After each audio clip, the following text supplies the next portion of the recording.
Hello, everybody. It is Sunday in Pittsburgh, Pennsylvania. My name is Adam Bittner, assistant sports editor for multimedia at the Pittsburgh Post-Gazette, joined for our first weekly mock draft tracker video of the offseason by Brian Batko, our Steelers insider.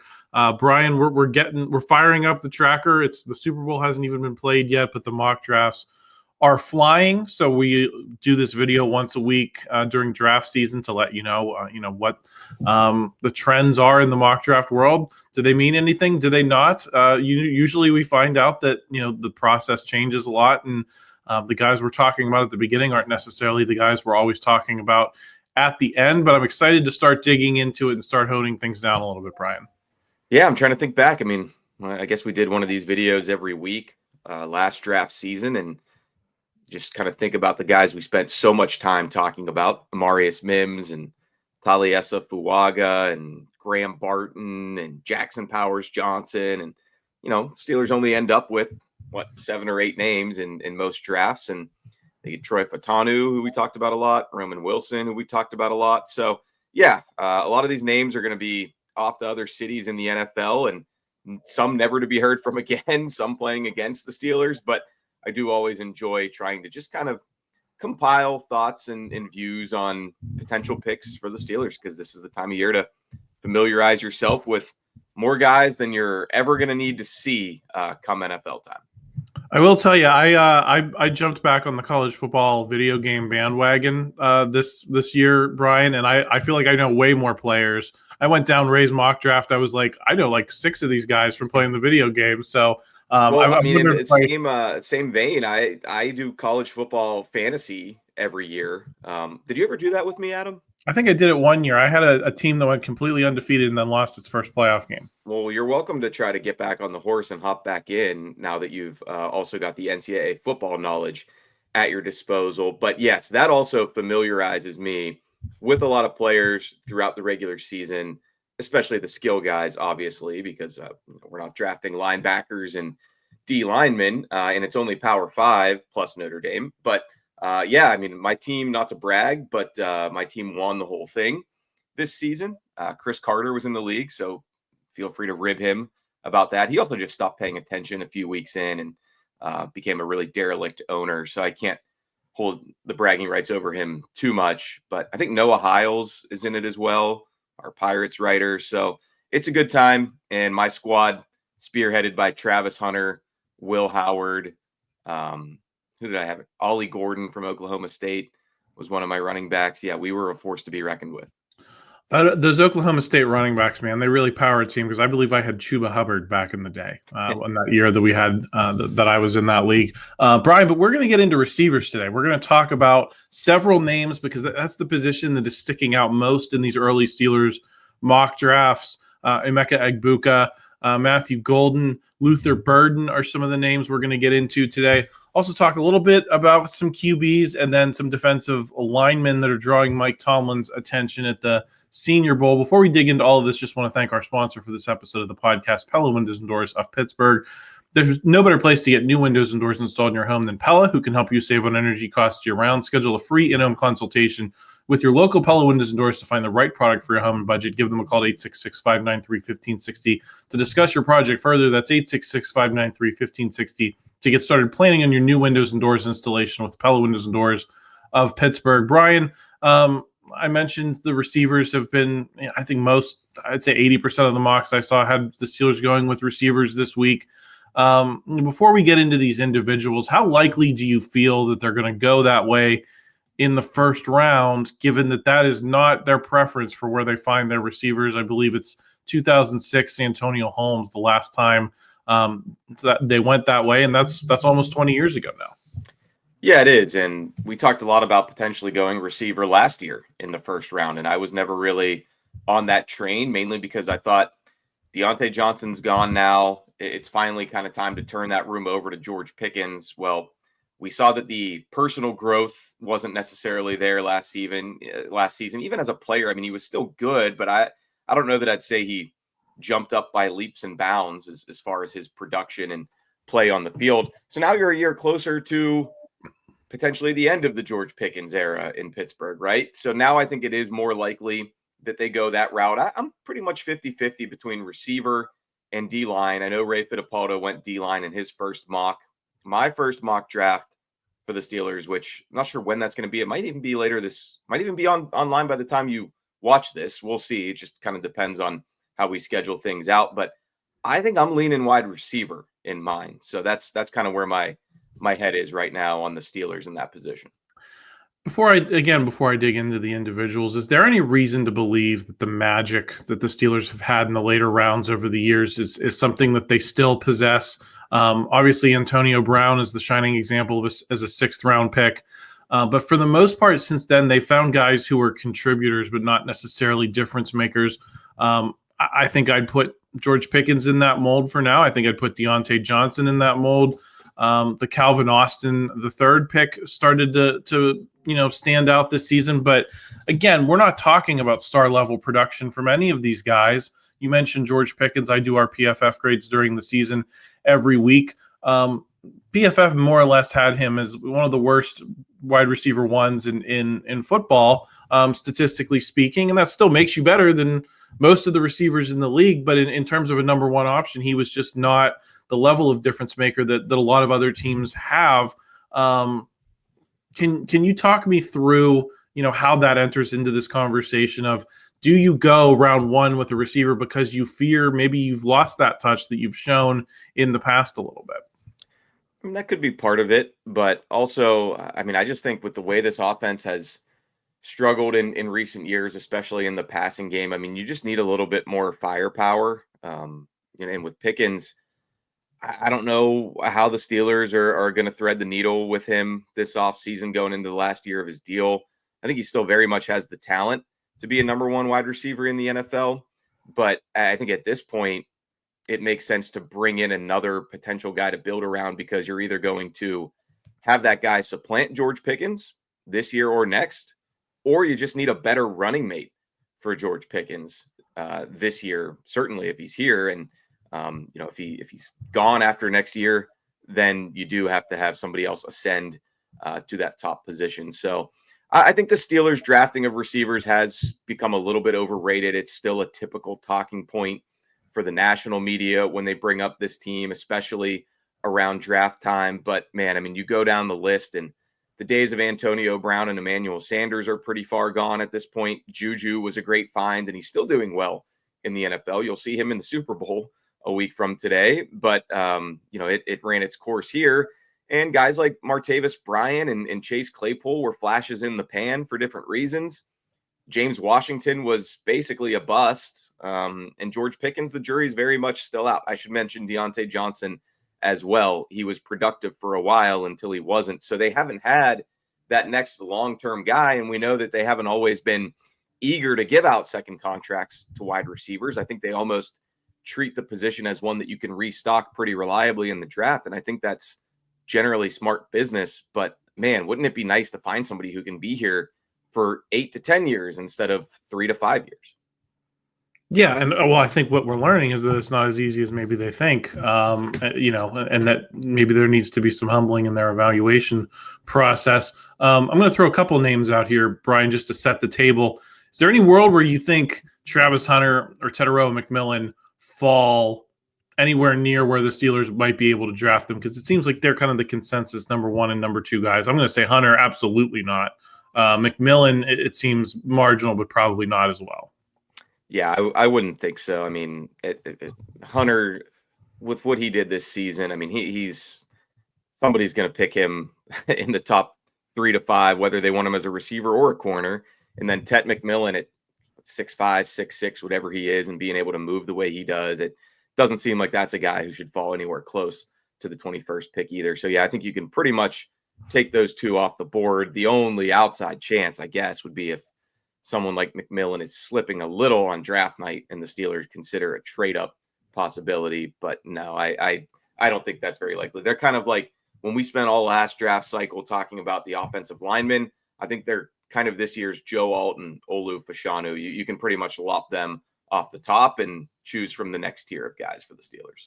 Yeah, I just asked that question because I've seen a lot of, especially in the fan community, people saying, "Oh man, McMillan would look great in this offense," and you're probably right, and that's probably why he will not. I think he'll be long gone. Literally every offense can use a 6'5" guy who can Yeah. run and play outside. So then that kind of sets the table for us. There's three names that kept coming up again and again this week. Emeka Egbuka of Ohio State, Luther Burden of Missouri, and Matthew Golden of Texas.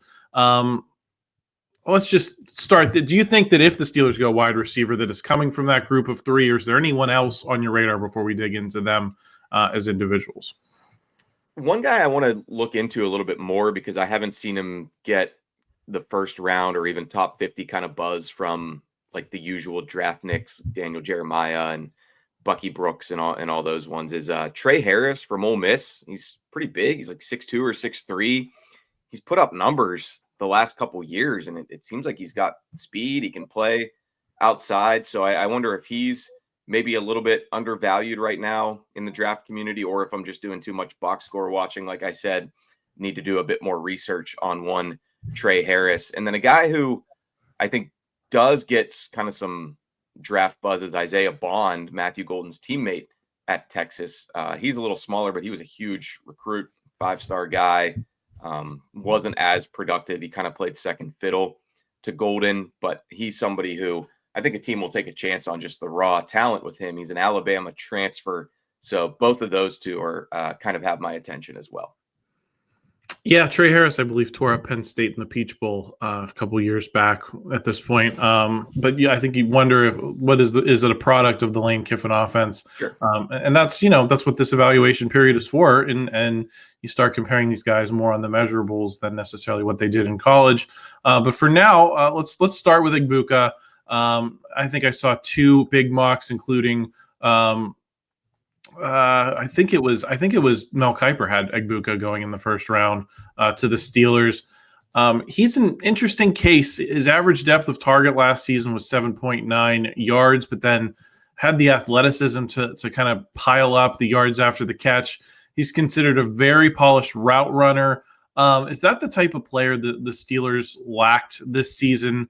And is he a possible successor to, because Antonio Brown was an all-time great route runner, right? And that was the foundation of what made him great. Obviously, he became a deep threat, but it was rooted in that. I believe, when they drafted Diontae Johnson, there was a lot of buzz that his game was similar to Antonio Brown's. Obviously, never panned out the same way Antonio Brown did, but those guys more or less have held down kind of that route running expert role in the Steelers offense. And it seemed like that was a gear that they didn't have this season, and that George Pickens isn't necessarily the most polished guy as we've seen at times. Yeah, I think Egbuka is pretty different than him. And what I like about Egbuka is it seems like, yes, he is a smart, crafty player. Everything you hear and read about him is that he's a leader type of wide receiver and not really a potential diva type of wide receiver. That might be a nice change of pace for the Steelers one of these years when they draft one. Granted, it's hard to predict sometimes coming out of college. Chase Claypool didn't have that reputation. Diontae Johnson certainly didn't have that reputation. George Pickens did. JuJu, I mean, he was just a kind of a vivacious, young guy. And I don't think he really caused many problems here either. But Egbuka just seems like a very low-key, steady Eddie, low maintenance type of player. And on the field, I mean, he mostly played inside for Ohio State, but that's not uncommon in college. A lot of these offenses want to feature their best receivers in the slot. Now, ironically, Egbuka wasn't even the best receiver on his own team. The true freshman Jeremiah Smith was the guy who they'd line up outside, and he would just toast everybody. If you watch the national championship, he cooked Notre Dame in the biggest moment of the game. So, I mean, we'll revisit him in a couple years, Lord willing. We're still doing these videos and everything. But Egbuka, yeah, he can play in the slot, but I think he's got the size that it's not as concerning of a projection to say, okay, he can go play outside. And he caught some touchdowns playing on the outside at Ohio State, too. I think he's just a very good all-around player. I don't necessarily care too much what he's going to test and what he's going to run, because you just see it on film with him that he's a well-rounded wideout, and that's why he's been productive through 4 years at Ohio State. I think he had an even better season 2 years ago as a sophomore, so he's been on the NFL radar for a while now. Yeah, and I think he has a crispness to his game that translates regardless of size. And that, I hesitate to make the Antonio Brown comparison in the sense of I think this guy's going to be the next Antonio Brown. I'm not prepared to go anywhere close to saying that. I'm just saying that Antonio Brown kind of made up for his shortcomings in a similar way was just so quick and precise that he was able to do things that many other receivers were not, let alone their size. Let's transition into Matthew Golden, because he's been praised for his route running as well, but definitely played very differently than Egbuka did. His average depth of target was 13.5 compared to Egbuka at 7.9, like I said, 17 yards a catch. So a lot of explosiveness there, but the overall efficiency was less than Egbuka. He had 2.1 yards per route run to Egbuka's 2.5. How do you think the Steelers will weigh guys who maybe have a similar valuable skill, but were used very differently? Yeah, I mean, they're just going to have to try to figure out where they would fit in the offense. And, I think last year with Roman Wilson, they brought him in after, seeing him mainly in the slot at Michigan, and maybe they weren't quite sure where he would play in Pittsburgh. A lot of that depended on the development of Calvin Austin and, of course, Roman Wilson's own development, which, as we know, was stalled by that ankle injury in training camp, and he never really got a chance to get up to speed, whether to play inside or outside for the Steelers. I still think it would be great for them if he can transition to being an X or Z receiver, because Calvin Austin is so good, taking the top off the defense, and I think you want him in the slot a lot of the times as well. But with Golden, I mean, yeah, he kind of came out of nowhere this year. I transferred from Houston to Texas. He was not on my radar going into the season the way McMillan and Egbuka and the next guy that we're going to talk about were. But he had a really good season, catching passes from Quinn Ewers, and the highlight reel catches from him are very tantalizing. And the thing that he did play outside for the Longhorns, so there's not as much of a leap of faith there. But you also got to love the pun possibilities with Matthew Golden coming to the black and gold, the headline possibilities. The film grinders, they're going to be talking about this guy's contested catch ability and how quick he gets in and out of his breaks and his change of direction. That's all well and good. Me as a beat writer, I'm looking more at the headline potential. What kind of puns can I have here with Matthew Black and Golden? Yinzers in the Strip would love the chance to print up those black and golden shirts if he ends up in Pittsburgh. Yeah, we would have loved that in our copy desk days, Brian. We were trying to fit, those one column headlines in the right and left sides of the sports page. Golden is both perfect size, not too many letters to kind of stretch out, and then also lots of ways you can play off of it. Opportunity. Exactly. The other name I wanted to bring up was Luther Burden. We mentioned him earlier in the show.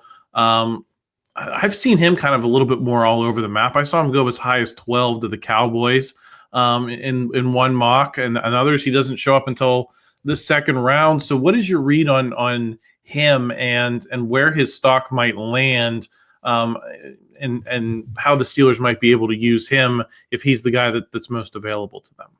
Right. Now, he definitely came into this season with a ton of first round hype.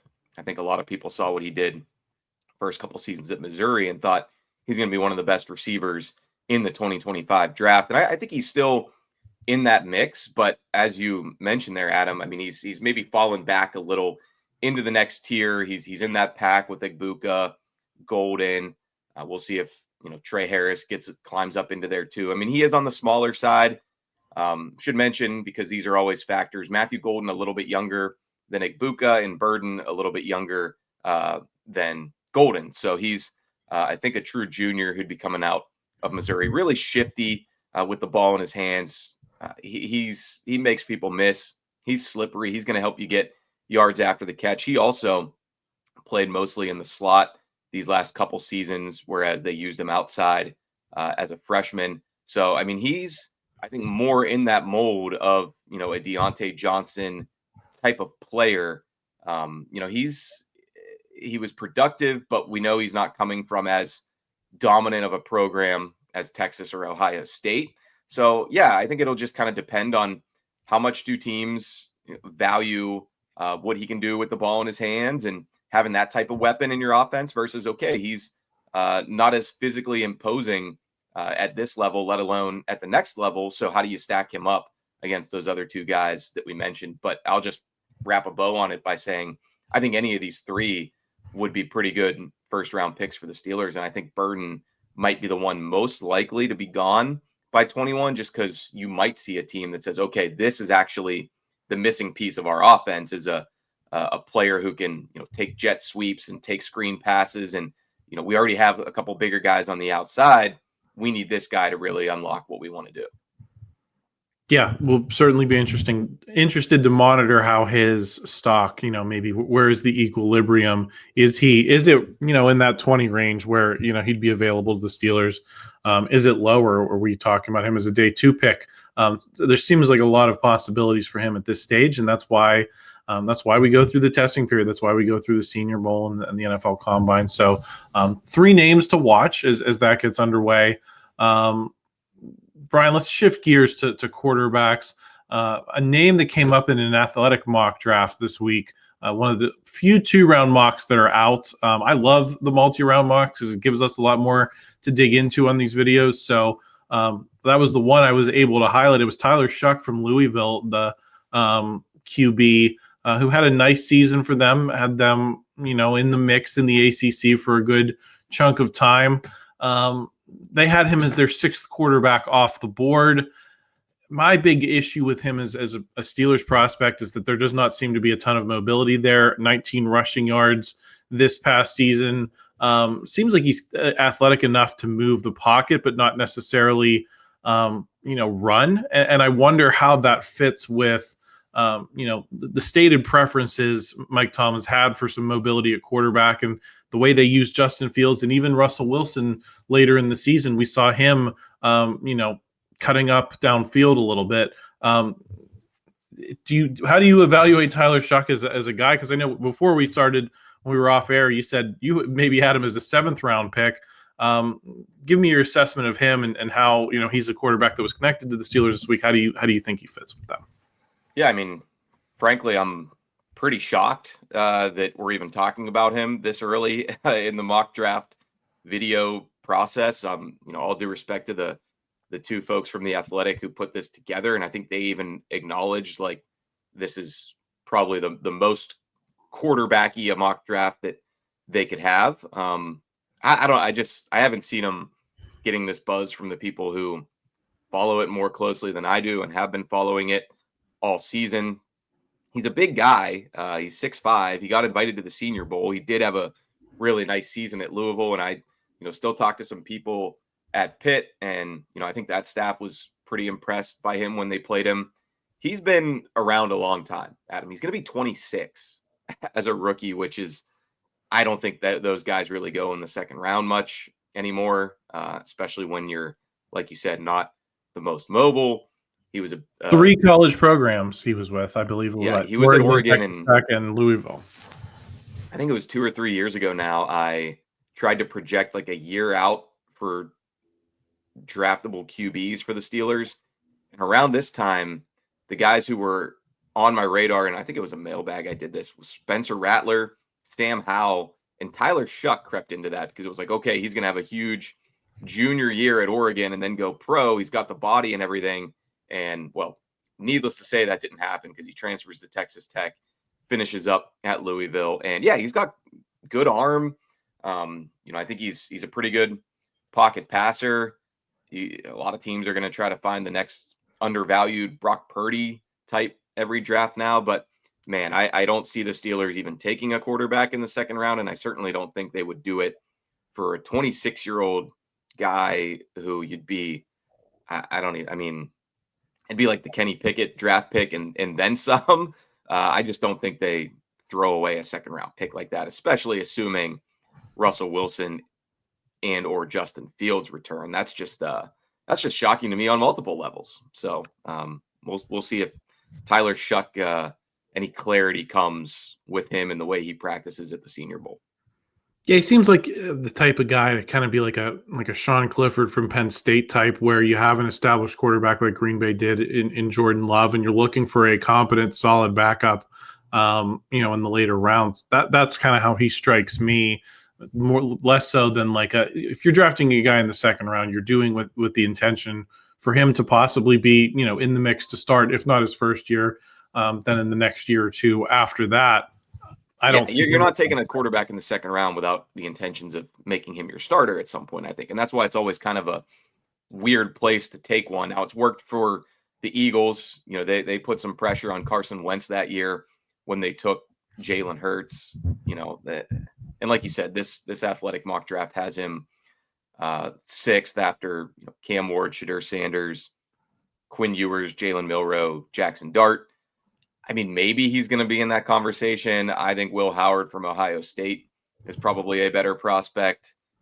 I think Shough's more in line with like the Riley Leonards of the world. And what do you do with these older guys who probably don't have quite as much upside and potential? I just don't think they give you much value until you're getting into day 3 of the draft, and maybe even late day 3. Brian, let's talk a little defensive line. I think the big social media headline from the Senior Bowl was Mike Tomlin mixing it up with Deone Walker from Kentucky. He says that he models his game after Cam Hayward. So I think a lot of people's, ears are going to go up at that. Is he a name that needs to be high on the radar, even as things seem so weighted in the mocks toward wide receivers early? I think so. He just looks like a Steelers pick to me. I mean, 6'7", 342 or whatever he weighed in at. I did before the season, I did a 50 college football players to watch, or maybe it was 40 for the Steelers. And he was right up there at the top of D linemen because he had a good season. He had a much better sophomore season than he did junior season. He had 7.5 sacks last year.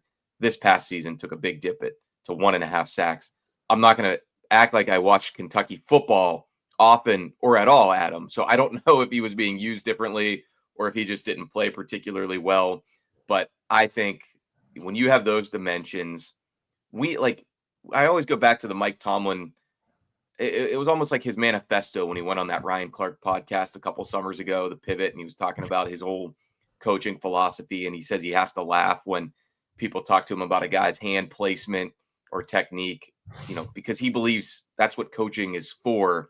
He wants more of a stuff that you can't teach with players. And with Walker, you can't teach that size. You can't teach how nimble and athletic he is at that size. And we know they need some guys up front on the D line who can help deal with the Ravens and the Browns in these, knockdown, drag out fights in the AFC North. Bengals, we know they've become more of a finesse team with Joe Burrow, but you're going to have to deal with the Ravens, Browns, Bills of the world. Are the Chargers going to try to be a bully ball team as well in the image of Jim Harbaugh? So I think it makes a lot of sense to address D-line early in those first couple rounds. And if they do, Walker, especially with Tomlin chatting him up on the sideline in Mobile, I think he's somebody who catches their eye for sure. I didn't watch a lot of Kentucky football either, Brian, but I did watch that Georgia-Kentucky game that was kind of a war in the trenches, and Kentucky stood up to Georgia in that game and did not get, out physical at anything, to do with that. So I think Deone Walker was part of that. And we always know how this Tomlin regime regards top-level competition. And so I think if you're putting film out there of holding your own against a program like Georgia, that's the kind of thing that's going to pop. Speaking of big programs, I know there's just another name that I didn't see a ton of headlines connecting him to the Steelers at the Senior Bowl. Yeah. So yeah, but Kenneth Grant of Michigan is another big school guy who's kind of in the mocks I saw in that Steelers range. Is he another guy that you're looking at as potential option for them if they decide to go in a different direction than receiver? Yeah, and they might have to take him in the first round. He was also on my kind of preseason Steelers draft watch list. I mean, he's 6'3", 339. He reminds me of Dexter Lawrence because he's also pretty light on his feet. Now, that's high praise for any D lineman coming out of college with what Lawrence did last season for the Giants, and the Steelers saw him up close and personal too. Michigan people around that program publicly rave about Kenneth Grant and his character. He's kind of like the Emeka Egbuka to Mason Graham of Michigan, who's probably going to be a top 5 or top 10 pick, one of their other D linemen who's probably a little bit more athletic, has been more productive, wreaks more havoc. But yeah, Grant seems like another guy who, like Walker, who you could just seamlessly fit into the Steelers' defensive line. I think he's maybe not quite as versatile as Walker because he doesn't have as much pure size. And I always think back to something Kevin Colbert said when he was explaining the Isaiah Loudermilk pick a few years ago, that there just aren't many humans built like him at 6'6", 6'7". So the Steelers always have their radar up for those types. So that's why I think Walker is going to catch their eye. But man, Grant too is somebody who, played for those really good Michigan defenses, helped them win the national championship 2 years ago. He would help the run defense tremendously. And I just think it would be great for them to not only start restocking the D-line, getting some people in the pipeline, but if you can get a nose tackle who can maybe let Keanu Benton bump out to that Larry Ogunjobi spot on the defensive end more often in your base defense and let him be a little bit more of a pass rusher than just trying to stuff the run, that can maybe make you a little bit more multiple and tough to deal with up front too. Yeah, so keep an eye on Kenneth Grant moving forward. Brian, any other names on your radar this week before we sign off? Not this week, but I would want to talk about this player later in the draft process as we get more into the nitty gritty, once people start putting out 3, 4, 5, 7 round mock drafts, because I just think he's the most fascinating player in this class. Is Willie Lampkin. He was North Carolina's left guard last year, and I think the Steelers could probably use a backup left guard to Isaac Seumalo and maybe one for the future. But he's 5'11", Adam. He's 5'11", 290. He's at the Senior Bowl. He's trying to hold his own against, much, much bigger guys. You put him next to Deone Walker. I just hope whoever drafts them gets them on the same team, because it'll be hilarious to watch them practice against each other for 4 years. But Willie Lampkin got a ton of praise from the ball knowers this year with what he did for the Tar Heels, Arthur Smith's alma mater. So let's bookmark him for later in the draft. He's going to elicit strong opinions either way, being a sub 6 foot offensive lineman. Excited to have the actual Senior Bowl itself this weekend to react to, Brian. So we'll look forward to that next week. Also want to let everyone know we will be launching our Pirates exclusive channel here on the YouTube tomorrow, Monday. We'll have a live stream with Noah Hiles, Andrew Destin. They're going to have a whole bunch of guests trying to drum up support for that channel. So if you are a baseball fan, please put that on your dance card for Monday evening. And Brian, if you haven't already subscribe to this channel as well. We're going to have a lot more NFL draft coverage coming your way and plenty more general Steelers talk as well. Christopher Carter on the North Shore Drive. Brian has his Tuesday show, Chip Tam and Football. And of course, Paul Zeiss does his daily live stream. So I'm out of town next week though, Adam. So no Chip Tam unless you're filling in for me, but I will not be chipping the ham next week. You'll still be chipping a lot of ham in the broad strokes, though. So make sure you're subscribed, everyone, and we will talk to you all again next week.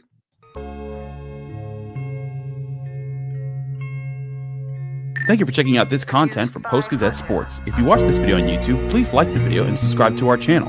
For all of the sports coverage the Post-Gazette has to offer, visit post-gazette.com.